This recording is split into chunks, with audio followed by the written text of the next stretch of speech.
Lembrando a você que daqui a pouquinho nós vamos falar com o prefeito de Porto da Folha, ao vivo aqui nos estúdios do Balanço Geral. E já, as providências que a Prefeitura de Aracaju está adotando para impedir na Justiça, porque é lá onde está o problema, que a parte do Mosqueiro vá para São Cristóvão. A audiência pública que aconteceu na sexta-feira e ainda hoje. Atenção, tem novidades sobre a polêmica do Sindicato dos Médicos e a empresa para contratar médico que funcionava em uma peixaria lá em São Paulo. 12h16, eu recebo aqui mais uma vez nos estúdios da TV dos Sergipanos o economista José Olívio.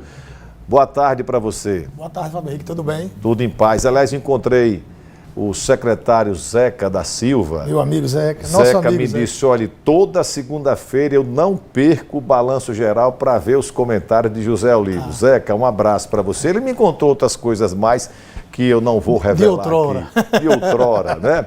Verdade, Vamos às perguntas do povo aqui. Jailson Teles, lá na Barra dos Coqueiros. Um absurdo essas taxas de juros praticadas no país. Quando vamos sair desse caos econômico? Jailson Teles. A palavra foi bem escolhida. Realmente nós estamos num caos econômico. O Brasil não pode sofrer uma taxa de juros, a maior segunda taxa reais de juros do mundo, se a gente não está passando por nenhum movimento especial, nenhuma crise humanitária, nem de medicina, nem nada, né? Isso é um erro na política fiscal do governo. Isso tudo foi denunciado. Acho que a palavra é essa aqui no programa, há 6 meses que a gente fala. E sempre a gente pede o seguinte: se você quiser ter progresso em um país, você tem que ter ordem nas contas públicas. Isso foi deixado de lado desde o início do governo Lula, inclusive com a escolha do seu ministro da Economia, o Haddad, que está fazendo um péssimo mandato. E por isso que nós estamos errando demais na questão da economia.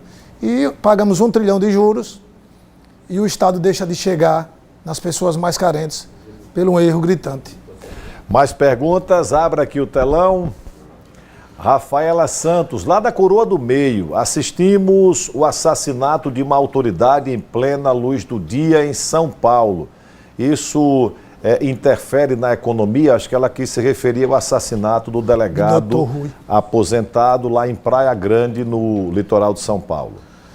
Rafaela, em primeiro lugar, manifestar os sentimentos aos enlutados, aos parentes de Dr. Rui Ferraz, que vinha fazendo um grande trabalho, sempre fez um grande trabalho na Secretaria de Segurança Pública de São Paulo, chefe dos delegados em São Paulo. Foi o primeiro a mapear o PCC e, inclusive, foi o policial que fez aquela transferência, né, quando delegado, do Marcola e o seu bando para as penitenciárias federais.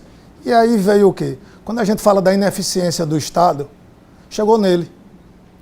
Depois de prestar todo o serviço, mais de 30 anos como policial, cuidando da gente, aí o que é que acontece? Se aposenta, não tem direito a uma escolta, não tem direito a um carro blindado e virou um alvo fácil. Então, é isso que tem a dizer. Aliás, o promotor de justiça lá de São Paulo, que também é responsável por apurações do GAECO contra o crime organizado, ele deu entrevista essa semana dizendo o seguinte, que quando ele se aposentar, ele não tem uma semana de vida. Ou ele vai ter que sair do Brasil até que se resolva esse problema. Em vez de falar em PEC de blindagem, fala em blindagem para proteger autoridades que lidam contra o crime organizado. Tem mais perguntas aqui. É o Gladyston Ramos, lá de Itabaiana Grande. Ao contrário do presidente Lula, que disse que precisa gastar mais, o Haddad, essa semana, descobriu que tem muito desperdício no Estado. E agora? Vamos para onde? Gladson, semana passada o Haddad deu uma entrevista dizendo que tinha muito desperdício, mas hoje ele já voltou atrás. Disse que não existe gastança desenfreada, nem nenhuma fúria de aumento de impostos. Na verdade, o que existe são os dois. O Estado gasta muito, gasta mal, e nós estamos pagando por isso.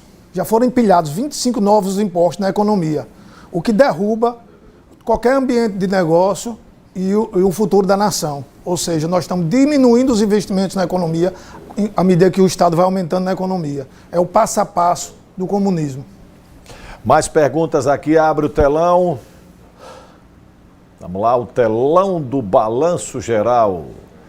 Gisela Souza, bairro Atalaia, vi na TV que o déficit público de julho foi de 59 bilhões com B de dado, B de bola. Fábio. É brincadeira. Isso afeta em nossas vidas de que forma? Gisela, 59 bilhões, 124 milhões. O maior déficit da história, com exceção o mês de julho, na época da pandemia. Afeta a nossa vida diretamente. Os juros que nós estamos pagando, o aumento do risco país, aumento sucessivo de impostos. E todo imposto, gente, é formação de preço. Isso já foi dito aqui várias e várias vezes. E o governo teima nessa política nefasta. O que nós precisamos no momento não é uma mudança de 10 graus, e sim de 180 graus na economia. Precisamos ter uma reforma administrativa para melhorar esses gastos públicos, para dar mais eficiência ao Estado. Só que o presidente não sinaliza nada disso. Na cabeça dele e do Haddad, a gente está indo no caminho certo. Só que isso já tem sido falado aqui no programa e hoje nós estamos colhendo o quê? 3 meses de queda na atividade econômica. Semana passada eu dei esse dado aqui e eu vi muito petista chateado lá no chat, falando vários palavrões, inclusive. O IBCBR, quem dá o dado não sou eu não, é o Banco Central, que é do governo. Então a gente sempre, quando dá os dados, a gente cita as fontes aqui. É com responsabilidade. Agora, se a política monetária está totalmente errada, nós estamos pagando por isso. São as escolhas. E aí, na próxima eleição, você escolhe quem você vota. Você quer um Estado maior ou você quer um Estado menor. Isso é literatura. Mais perguntas aqui. Abre o telão. Luzia Couto, lá da Barra dos Coqueiros. O que o senhor está achando das SAFs no futebol? Aliás, tem novidades. Amanhã o futuro presidente do Confiança vai estar aqui, porque a SAF do Confiança está bem adiantada. Luzia, eu gostei muito da SAF no futebol. Eu acho que esse movimento que você coloca a iniciativa privada, que você tem um dono, tem um proprietário, você tem diretores que respondem pela gestão do clube, e não como era antes. Isso tudo vem junto com o quê? Com a melhoria na qualidade da gestão. Diretores profissionais, não são mais os amigos, não são mais as pessoas de confiança. E com o aumento da produtividade, o futebol brasileiro vai ganhando espaço. Aqui na América do Sul, hoje você vê qual é o resultado, ninguém compete mais com a gente. E olha que a SAF do meu Vasco foi a pior possível, né? Mas mesmo assim, ainda estou satisfeito. Acho que o caminho é por aí. Mas o seu Vasco ontem deu trabalho ao Flamengo. Foi jogando bem, né? Muita gente achou que seria um jogo fácil. O Flamengo, no final, estava com o time praticamente completo e o jogo foi duro. O jogo foi duro. Foi um bom jogo. Aliás, foi um bom jogo. Foi um bom jogo. O lá Vasco e cá. comemorou, empatar com o Flamengo. Foi bom, foi bom. O problema do Vasco foi o jogo com o Ceará. Rebeca dos Santos, lá de Areia Branca. O que o senhor acha do SUS e qual o custo dele para a sociedade? Rebeca, o SUS é essencial, é o maior plano de saúde do mundo. E o que eu defendo no SUS é que a gente acabe com esse preconceito em colocar a iniciativa privada dentro do jogo, dentro do Estado, né? O empresariado ele não pode ser tratado com foice, com martelo e nem com palavras como burguesia, etc., que foi feito lá atrás.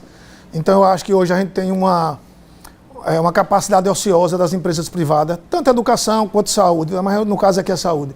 Isso pode ser usado mais pelo SUS, em horários diferentes, inclusive, para que dê mais velocidade, mais celeridade ao processo, que hoje ainda está muito devagar. Tem pessoas que precisam mais, tanto na área clínica quanto na área cirúrgica. Então essa união o Brasil tem que ter entre o público e o privado. E uma reforma administrativa, se precisa de urgência, eu volto sempre nessa tecla. Uma ótima semana para você.